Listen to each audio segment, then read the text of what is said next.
Luto naman tayong ginataang sitaw at kalabasa. Pakulunan tayo ng tubig. Lagyan natin ng oil,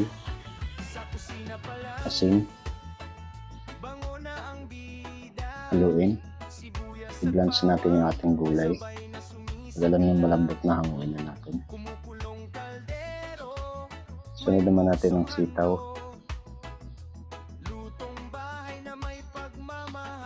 Hanguin. Lagyan tayo dyan ng purong gata. Sibuyas, bawang, at tawag ng sibuyas. Lagyan natin ng konting tubig dahil malapit. Sa mix, paminta. Haluin lang natin. Pag nahalo natin, gatay lagyan natin. Ayan, kasi lumatot siya. Lagyan natin ang ating gulay. Ready na to.